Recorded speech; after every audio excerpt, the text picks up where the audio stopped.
Well, I'm very frustrated because Pontiac schools, one being Harrington School, it's a really nice school, and I hope that they will not lose not one teacher in that school.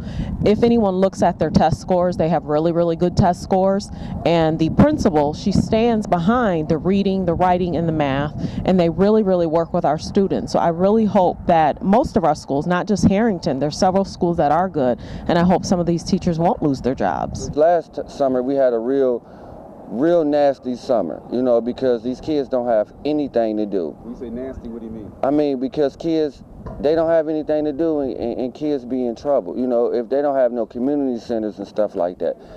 So, crime was up. That's why the crime is up here, and they want to say the police, they want to bring in the state police and the county police, but we need to bring in state programs.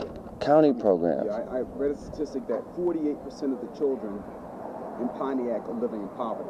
Exactly, and it's true. It's true because their parents don't have any jobs. It will be a very devastating cut to any teacher, because a lot of the teachers that are in Pontiac really love their jobs. They really love these students, and a lot of times the students really need these teachers because a lot of times they're not getting what they need from home. When the kids don't have any place to go and things to do, it tends to breed all kinds of things as far as high crime and kids getting in trouble. And they don't have a community center open right now. The community center that was open is now closed. All of the community centers are closed. So where do kids go? What do they do? That's a good question.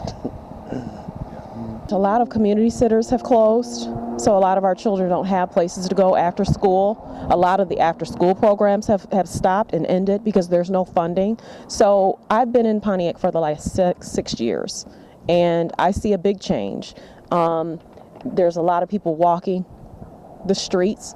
They're in our libraries sitting all day. They don't have anywhere to go. A lot of the jobs, there's no jobs out here. It's very, very difficult.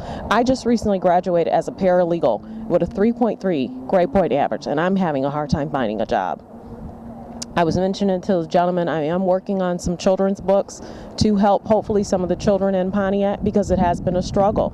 And parents are working full time. If you're a single parent home, a mom is working so much that it's difficult for her to spend that time with that child. So we need these teachers to be in the classrooms to help our kids, reading, math, everything. We need them. We need them. Why is Pontiac suffering?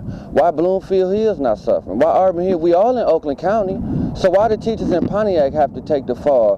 Because why is Pontiac so much in a financial deficit, and Oakland County is one of the richest counties in the world? And why is that? Why Pontiac have to take the brunt of layoffs when Auburn Hills, Bloomfield Hills, and everywhere around, they don't have to suffer? Why is it the inner city that have to suffer? Because where is the money going? A lot of foreclosure homes on my street. I live here in Pontiac and have been for a while, and a lot of people are struggling. My friends, I often try and take food to their house because they're struggling. They have to decide whether to pay a medical bill, whether to pay the light bill. They're struggling, and it's sad. I just came from Pontiac Northern High School. It needs a lot of work there. I was in the school there, and it's disarray. It's dirty. It needs painting. There's paint peeling off the walls, things like that. My sister was telling me that she signed up, tried to get medical insurance, and there was none available. She was just hospitalized 3 weeks ago and almost didn't take herself to the hospital because she didn't have any medical insurance.